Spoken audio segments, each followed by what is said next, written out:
চায়নাতে উচ্চশিক্ষায় সেপ্টেম্বর 2025 থেকে ব্যাচেলার প্রোগ্রামে লো সিজিপিএ বা লো জিপিএ নিয়ে কিভাবে আপনি এখন অ্যাপ্লাই করে একটা ভালো ইউনিভার্সিটি বা একটা ভালো স্কলারশিপ আপনি পেতে পারেন।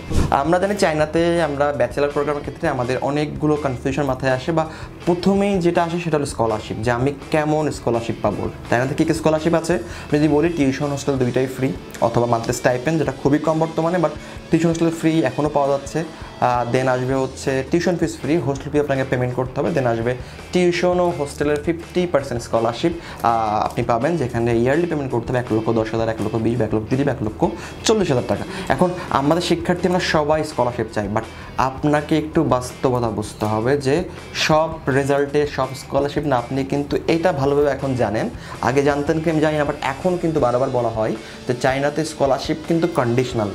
এটা কিন্তু এমন না প্রথম বছর পাচ্ছেন মানে এটা 4 বছর আপনাকে সেম আপনি ফুল ফ্রি পাবেন। আপনাকে পারফর্ম করে টিকায় রাখতে হবে। দ্যাট মিনস প্রতি বছর বা পারফর্ম করতে হবে, রেজাল্টের উপর ভিত্তি করে স্কলারশিপ আসবে। সেহেতু ফার্স্ট ইয়ার স্কলারশিপটাও কিন্তু আন্দাজে দিবে না, ফার্স্ট ইয়ার স্কলারশিপটাও কিন্তু আপনার প্রিভিয়াস ইয়ারের রেজাল্টের উপর ভিত্তি করেই দিচ্ছে। সেটা হতে পারে এইচএসসি, লাইক আমি যদি ব্যাচেলার প্রোগ্রামের কথা বলি তাহলে এইচএসসি অথবা ডিপ্লোমা। তো আপনাকে মিনিমাম একটা রেজাল্ট না থাকলে আপনি কিন্তু ওই ধরনের ফুল স্কলারশিপ, স্টাইপেন্ড এগুলো অ্যাপ্লাই করতে পারবেন না। তো এর বাইরে যাদের আমাদের প্রোফাইল লো, আমাদের আসলে কী করণীয় বা কী করবো, আমরা কীভাবে একটা ভালো স্কলারশিপ বা ভালো ইউনিভার্সিটি পেতে পারি। আপনাকে যদি আপনি ব্যাচেলার প্রোগ্রামে টার্গেট করেন, আপনাকে তাহলে যদি আপনার প্রোফাইল লো থাকে, যদি টার্গেট থাকে ব্যাচেলার প্রোগ্রাম, তাহলে আপনাকে আগে একটা বা দুইটা বা তিনটা অ্যাপ্লাই করলে হবে না। আপনার জন্য অ্যাপ্লিকেশন করতে হবে মাল্টিপল, লাইক 7টা, 8টা, 9টা, 10টা। যতগুলো অ্যাপ্লাই বেশি করতে পারেন তত কিন্তু আপনি অপরচুনিটি ক্রিয়েট করতে পারবেন। দিন শেষে এটাই বলবো, আমরা যারা কাজ করি আপনাদের প্রোফাইল নিয়ে, আমাদের কিন্তু সাকসেস না, আপনার প্রোফাইলের যোগ্যতায় আপনি অ্যাডমিশন পাচ্ছেন। আলটিমেটলি আপনার প্রোফাইল খারাপ, লো হলে আমি ওইভাবে কিন্তু অ্যাডমিশন নিতে পারবো না, বিকজ ভার্সিটি আমার কথা শোনে না। ভার্সিটি আমি কেউ না, আমরা জাস্ট অথরাইজ এজেন্ট। আমরা কাজ করি, আমাদের সাথে কানেকশন বা কমিউনিকেশন হয়, একটু ইজিয়েস্ট ওয়েতে আমরা পেপারসগুলো আনতে পারি, নাথিং ইলস। বাট অ্যাডমিশন যেটা পাওয়ার সেটা পাচ্ছেন, সেটা কিন্তু আপনার প্রোফাইলের যোগ্যতায়, আপনার পারফরমেন্স অথবা আপনার ইন্টারভিউর যোগ্যতায় বা আপনার প্রোফাইল দেখে।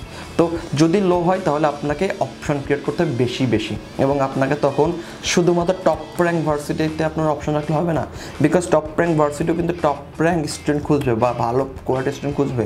যেহেতু প্রোফাইল লো, সেহেতু একবার আশা ছাড়া যাবে না, বাট আপনাকে করতে হবে কি, দুইটা অ্যাপ্লাই করতে হবে, টপ র্যাঙ্ক আন্ডার 500, আন্ডার 1000, কিছু অ্যাপ্লিকেশন করতে হবে, 1500 ওয়ার্ল্ড র্যাঙ্কিংয়ের মধ্যে কিছু করতে হবে, 2000, কিছু 3000, 4000, এইভাবে আপনাকে একটা ব্যালেন্স করতে হবে। এবং দিন শেষে যদি আপনি বেশি অ্যাপ্লাই করতে পারেন, দেখা গেছে কি কপালে থাকলে একটা ভালো জায়গা থেকে চলে আসছে, হতে পারে 1500 র্যাঙ্কিং থেকে আপনার দুইটা পেপারস আসছে, হতে পারে 2000-এর মধ্যে থেকে আসছে, এবং আপনি কিন্তু ডিসাইড করতে পারছেন যে কোনটা আপনার বেটার। যেহেতু এখানে স্কলারশিপ বিভিন্ন ভার্সিটি বিভিন্ন রকম, তো আপনি কিন্তু দিন শেষে ক্যালকুলেটিভ করতে পারছেন যে আমার প্রোফাইলে আমার এখানে লাগছে 1 লক্ষ টাকা, এখানে 1,20,000, এখানে 1,50,000, আমি কোনটা ডিসাইড করব। হ্যাঁ, যদি মনে হয় 1,50,000 দিয়ে আমি একটা ভালো সিটি পাচ্ছি, একটা ভালো ভার্সিটি পাচ্ছি, বেটার তুলনামূলক, তাহলে আমি ওটা নেব। যদি বলেন না আমি 1,20,000 টাকা পাচ্ছি, 1,50,000 টাকা পাচ্ছি, তাহলে আমি 1,20,000 নেব। দ্যাট মিনস আপনাকে সিদ্ধান্ত পরে নিতে হবে। আমরা যেভাবে কাজ করি, আমরা একটা শিক্ষার্থীর জন্য মাল্টিপল অ্যাপ্লাই করি। আমাদের এই ইনটেকে এমনও শিক্ষার্থী আছে যে 4টা, 5টা, 6টা থেকে তাদের অ্যাডমিশন এসেছে, আবার অনেক আছে যাদের এখনও আসেনি বাট আসবে। আমাদের কাজ ট্রাই করা, চেষ্টা করা। তো যাদের এসেছে তারা কিন্তু খুব সহজে সিদ্ধান্ত নিতে পেরেছে যে আমার জন্য এটা বেটার, এটা বেটার, ওটা বেটার। এইভাবে তারা কিন্তু ফাইনালাইজ করে দিন শেষে তারা কিন্তু আলটিমেটলি তারা কিন্তু আত্মতৃপ্তিতে ভুগছে। তারা কিন্তু এমন দিন শেষে তারা কিন্তু স্যাটিসফাইড, খুশি, এবং তারা খুব রিসার্চ করে সিদ্ধান্ত নিয়ে ফ্যামিলির সাথে বসে ফান্ডিংয়ের ব্যাপারগুলো ক্লিয়ার করে দেন তারা কিন্তু অ্যাকসেপ্ট করছে, ইয়েস আমি ওইটাতে নিয়ে আমি এম্বাসি ফেস করবো, আমি ওই ইউনিভার্সিটিতে অ্যাডমিশন কনফার্ম যাচ্ছি। এটা যদি হয় তাহলে কি হচ্ছে, আপনি আপনার প্রতি আপনার কনফিডেন্স বিল্ড আপ হচ্ছে, বিকজ আপনি অলরেডি ভার্সিটি সম্পর্কে জানেন, ওয়েদার, এনভায়রনমেন্ট, ফ্যাসিলিটি সব কিছু জানেন। তো আপনি যাওয়ার পরে কিন্তু এটা কিন্তু দ্রুত রিকভার করে নিজেকে ওইভাবে প্রস্তুত করে, বা বাংলাদেশ থেকে যাওয়ার আগেই মেন্টালি প্রিপারেশন নিয়ে কিন্তু যাচ্ছেন যে আমি ওখানে যাচ্ছি। তাহলে কী হচ্ছে, আপনাদের সুবিধা হচ্ছে অ্যাডপ্ট করতে, কোপ করতে সুবিধা হচ্ছে। এবং এইভাবে অ্যাডপ্ট বা কোপ করার কুইকলি এইগুলো করার কারণে একটা শিক্ষার্থী যাওয়ার পরে খুব ভালো রেজাল্ট করছে, ভালো কিছু পাচ্ছে। এবং চাইনাতে আমি যদি বলি যে আপনি হয়তো বা হতে পারে ফার্স্টে আপনি কম স্কলারশিপ পেতেন, যেহেতু আপনার profile low, but doesn't mean যে আপনি কম স্কলারশিপ প্রতি বছর পাবেন।